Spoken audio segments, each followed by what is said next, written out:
I've got a large collection of arcade games. I wonder how much it would cost to complete all of them if it was a real arcade.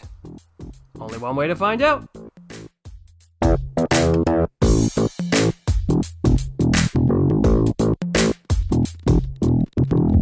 Previously on Arcade, we've spoken about the one-man army concept. Today, let's talk about another one. Dungeons. Specifically dungeon delving, dungeon diving, dungeon raiding, sexy dungeons. Whatever you want to call it, be it video game or board game, exploring a dungeon, solo or in a party, is a fun experience. Untold treasure and danger await, which leads to delight or doom. The presentation of dungeon delving takes numerous forms. Some focus on huge locations with traps and fantastic sights.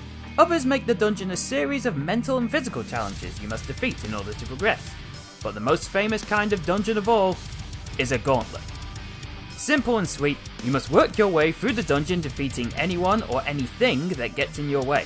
One of Midway's most famous titles, Gauntlet, is one of the games that made the dungeon diving concept so popular, and other companies tried to jump in on the success by doing their own takes on Gauntlet's top-down shooter style. Companies still make games like this to this day. Some are good, some are bad, and some never get released, as is the case with today's game, Asylum. Made by Leland Corp, Asylum is a top-down dungeon-crawling shooter that sees you playing as one of three innocent, I think, people trapped in a building known as the Asylum. Your task is to fight your way to the top to escape the madness within its walls. The game only ever made it to the prototype phase. The reason? I have got no idea, but after completing it, I've got a few. Not even Wiki, the most reliable source on the internet, acknowledges its existence. Any information I did find was found on independent sites, and they had no idea either. So, does this game really exist? From the title screen, you'll notice the developers tried to stand out in any way possible. Bright colours, 90s comic clothing, titties! Even with the credit system, any coin you put in is put into a pot, for lack of a better term. Players then press a join button to claim one of these credits and add free life to their character. You have a choice of 3 characters who look like they were vomited out of a rejected 90s cartoon. Rip, the purposefully sexy lady, and 2 generic tough guys, Rack and Roll. You don't get to choose the character traditionally though. Instead, it works like a TMNT machine, where you choose the character based on where you stand. Player 1 is Rip, Player 2 is Rack, and Player 3 is Roll. Once you've claimed your lives, the opening cutscene plays. The trio of 90s vomit are stood outside looking tough, when a ghost named Mr. G leaves the asylum and teleports you into it, for what seems to be no other reason than he's a dickhole. You land in some crates and are left to figure out the controls for yourself. The stick allows you to move in an 8-way fashion. One button allows you to jump, and the second makes you fire your weapon. Rips being throwing knives and Racks being a gun. So we were armed, hanging out in the street looking tough, in the middle of the night. Maybe we were the bad guys after all.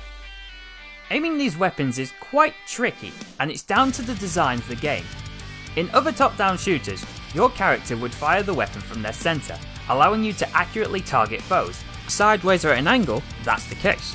Straight though, the weapon fires from his side, and he keeps swapping hands. How inclusive, an ambidextrous character. Pity he's shit at shooting with both hands. It might not look it as you watch, but this slight change does make hitting a target trickier. In Rack's case, he was inspired by the Wanted film and can curve his bullets, but it's automatic and not reliable. As you continue through the level, you will encounter, all too often, the game's main features: enemies, pickups, and traps. Starting with the traps, these and enemies will kill you often and quickly. The levels are littered with both, and some of the traps have a clue to indicate where they are. Some are hidden completely, and some are just flat out obvious. Traps will either hurt you or instantly kill you. If you take damage from any source, your health, or rather ego, takes a hit. A black bar on the character's panel shows how much life you have left. When it's full, you're considered totally cool, then mega cool, then way cool, then cool, and uncool. Taking a hit when you are uncool results in death and the shame of knowing you died a loser. Your health is always draining, similar to the hunger mechanic in Gauntlet. And of course, being hit drains it faster. To heal, you take a shit. I'm serious. In the game's attraction sequence, it claims that you can flush your uncool away, and that's how you recover ego. Potential foreshadowing for this game's future. Other pickups in the game include credit cards for points, but primarily the pickups are weapons or buffs. They look like playing cards with symbols, and there is a lot to find, and to list them now would take a while. To be honest, I'm not even sure if I found them all. Some examples though are the fireball that increases attack power, the lullaby that freezes enemies, and the incognito window symbol that makes you invisible to monsters and almost to you. Pickups have got some confusing images on them sometimes. The three I just showed you are easy to recognise and understand, but what the fuck does a plug socket got to do with anything? And I don't even know what this weapon does. A photocopier? Oh, that makes a clone that shoots behind me. Fair enough. A fly? Oh, it's wordplay. I get it. Some of them feel useless too. The Mjolnir in this game, if it hits an enemy, it follows them around and gives them light taps until they die. But if you miss an enemy, then it just lands there and does nothing. Just like ex-wife. Piss off, Zookeeper, this isn't your video. At the end of each level is a lift. Standing in it finishes the level and takes you into a minigame where you need to avoid dynamite by pushing left or right. If you pull it off, you get one of 3 rewards. We got to survive as one of our rewards, but after that...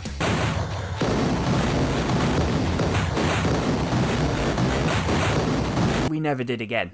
Level 2! Oh god, I'm in a kink dungeon. I've seen weirder kinks. No doubt you've noticed the graphic style of the game by now. It looks like a retro comic book, but this only highlights the gore of the game. Every level is going to feature something that tries to be disturbing, be it a death animation or something in the background. They aren't bad. You can tell what everything is, and they do get a little fancy with the effects sometimes. They attempt to add depth to the level structure, and I appreciate the effort, but the bright colours make everything look flat, and it does make jumping a chore when trying to find where you can and can't reach. The walking animation looks odd on Rip. It looks like she's auditioning for West Side Story. It's clear though that the effort has gone into the gore of the game. People being disemboweled, your skin melting off, bodies exploding, being crushed. It's all done in detail. Not the best, I've definitely seen better, but it's certainly the focus of the graphics team. In this level, the traps are the biggest threat to you, and a water section could see you melting if you fuck it up. Thankfully, the jumping is relatively easy and probably the easiest thing in this entire game. Easy despite the camera angle, and it's not a difficult segment, but mistakes do happen. We also encounter the closest thing to a boss so far. On the floor you will find these letters. Standing on them will have varying effects, but the W will always open the lift so that you can advance.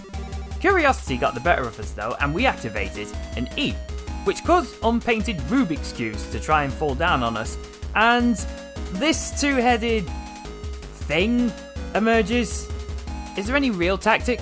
No. Just shoot it till it dies and keep your distance. We might be hurting it. I don't know, but one of the heads is missing, so I guess it's working. Apparently. With no damage indicator, let alone any indication that the game is functioning properly, it's hard to tell if you're hurting some enemies. But we killed it eventually and made our way back to the lift, and on to level 3. What the fuck? Who's saying that? Wait, are there just regular people here? In the graveyard? There is a lot of weirdness in this level, and it's not just the sounds. The sound effects and music are... okay. The sounds have a slight distortion on them, which could be due to the tech limitations at the time, and the sounds themselves are pretty uninspired.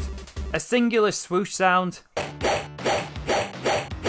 a few cheesy lines, Cool. Okay. and lazy sounding death screams. None of them really stand out or have any positive or negative impact on the presentation, they're just there. The music is just as boring, a short loop that plays over and over with dull simplistic rhythms, perfectly complementing the game entirely. In fact, I can describe this level the same way I can describe the music. It starts okay, not good, not bad, but nothing special. Then you might find a bit you like, example here where you get to play as a lightning shooting doggo. Then after a while it starts to get a little frustrating. Like here where you see these stupid shield units that constantly knock you back and into tar that instantly kills you. Try to walk around them and hidden quicksand kills you. You can shoot them to knock them out the way with your weapon, but if one of you gets caught by these people, it drags you and the camera back. And while you're waiting for the camera to catch up, the next wave coming from off screen and push you back again. Finally, you give in and just accept its mediocrity and bullshit, drowning it out, knowing no matter what you do, it ends in failure and lowered expectations, just like getting a degree. The next level starts with a continuity error. Assuming you bugger up the lift section before it, the next section somehow has you emerging on the roof of a building. You need to jump on clouds to reach the next level, except it's programmed shitty. The jumps make no sense. You jump on a cloud you weren't expecting to, and landing on the same cloud makes you fall through it. You only get one chance to pull this off, otherwise you're carried away by monsters. But then the next level starts. If there was any consequence for failure there, I have no idea what it was. No, keep spending your money. The payoff is worth it, I assure you. Spoilers, is it fuck? In this level, it spams you with the same pickup and enemy for a while. Flaming eyeballs bounce around the stage, making them hard to hit. Picking up a tortoise and a hare slows them right the fuck down, and this finger pointing to a bloodline is a touch of death, so anything you run into dies instantly. Occasionally, there is a break in the pattern and has you running into a trap room. In the trap room, there is a random assortment of enemies, and killing the kinky stegosaurus lets you carry on out the room. Then back to the flaming eyeballs, then back to another trap, and then when you get to the end of this segment, the eyeballs are replaced with rats. Ugh, pushing the boat out there, I see. Then the level gets a bit better? Weirder in its design. You enter a waiting area where people have died, well, waiting. However, there is a cool section that comes after it. You have to fight clones of yourself and the game will turn friendly fire on, so if you're playing with friends you could accidentally kill each other. That's a neat idea with a decent execution. So far it's been one of my top 2 moments. This and the doggo moment, because doggo.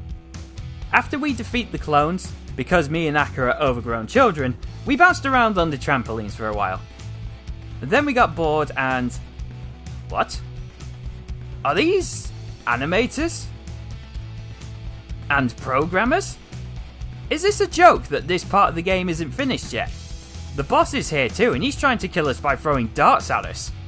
Okay, I appreciate the effort of humour here, but it does feel out of place. If this was a secret area then yeah, it would work. But because it's a mandatory area, it really doesn't land because all the levels before this haven't really had this sort of silly humour to it. It's just been over the top horror imagery. But it's put so much effort into trying to stand out that it's not being effective. At the end of the level, Mr. G arrives and you have a very lackluster fight with him. You need to kill him twice, but the flaming eyeballs near him drop the touch of death and you just need to poke him twice to kill him. Well, with Mr. G dead, we should be at the end of the game, right? Wrong! There's one more level, and at this point, I don't know what the fuck is going on with the level design. I can only assume that you're in Mr. G's penthouse. Fighting your way through more kinky stegosauruses, you encounter a bowling alley, which is your first trap to face.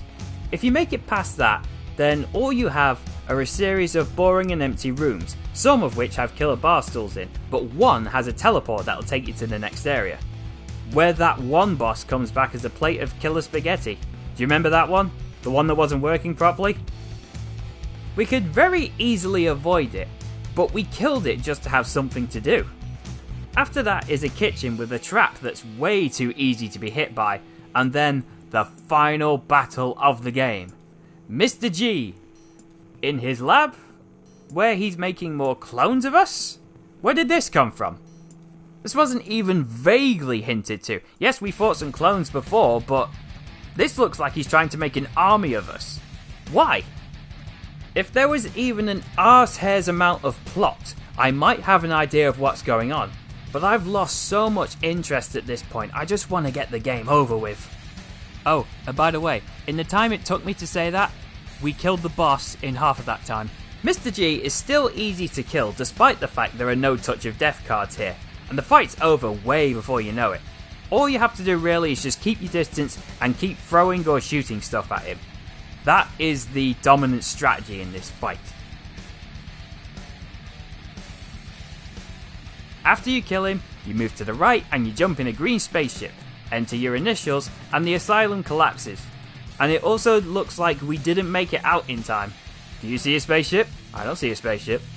Now you know the story of 3 people minding their own business and being thrown into a weird fucking game and escaping because they don't want to be there. And if you were to complete this game 5 times, you would get a free t-shirt. Fuck that.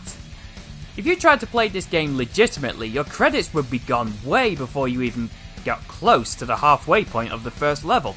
This game is ridiculously hard. Everything kills you easily, and the insta-deaths are just ways to get more money out of you, and it's cheap bullshit. Playing Asylum, it's not hard to see why it never got out of the prototype phase.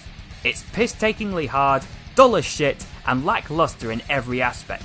The bosses are boring, the music is uninspired, and the plot is absent. The combat is pure arse, and playing with a friend does not improve the experience. If you want to try this, the only way you can is through an emulator. Good thing too, because even a penny wasted on this game is a crime. The only way you'll have even a small amount of fun with this is if you have unlimited credits. Although, this is genuine right now. If any of you watching have played this, either on a machine or through an emulator or whatever, let me know how it went for you. I am genuinely curious, please let me know. And that was Asylum. Thanks for watching everyone. Join me next time where I'll be rising from my grave.